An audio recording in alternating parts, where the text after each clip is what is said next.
SB19, nag-sign ng simula at wakas photo book.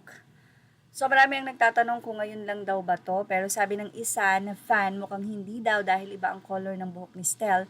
Pero kung makikita nyo, yung buhok ni Josh ay ganun pa rin. So same.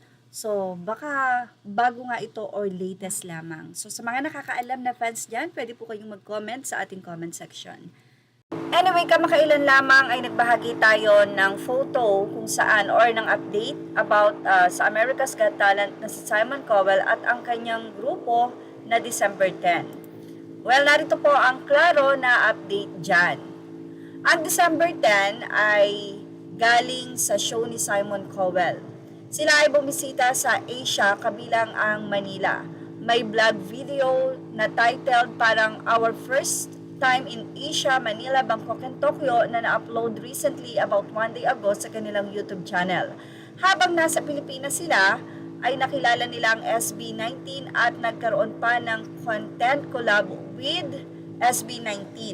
So, I don't know kung nakilala nila instantly, pero ayon sa ating research, ganun ang ibinahagi. Pero hindi naman siguro agad-agad makikilala recently ng ganun-ganun kabilis ang SB19 at until na may nagpakilala talaga sa kanila. Nag-viral din yung TikTok video collab nila kung saan sabay silang kumanta ng song na Memories. Confirm na legit interaction ito between SB19 at December 10 group.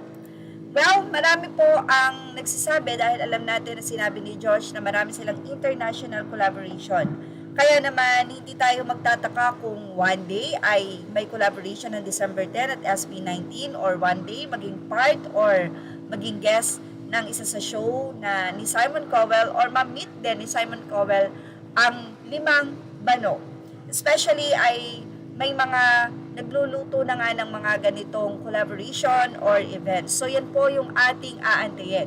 Hindi naman basta-basta bigla lang, may SB19 palang sikat dito sa Pilipinas, kaya nila pinuntahan. For sure, the fact na nandun sila sa one zone or one C at dumalaw doon, and syempre hindi nila pwedeng i-reveal yan sa vlog, kaya medyo yung mga interaction lang nila sa kanilang nga pong pagdalaw sa bawat bansa na kanilang pinuntahan, ang kanilang ibinahagi. Pero kung mapapanood nyo ang December 10 YouTube channel na update na to, makikita nyo na malaking bahagi ng kanilang vlog ang SB19 ay part doon. Well, ano po masisay nyo about dito?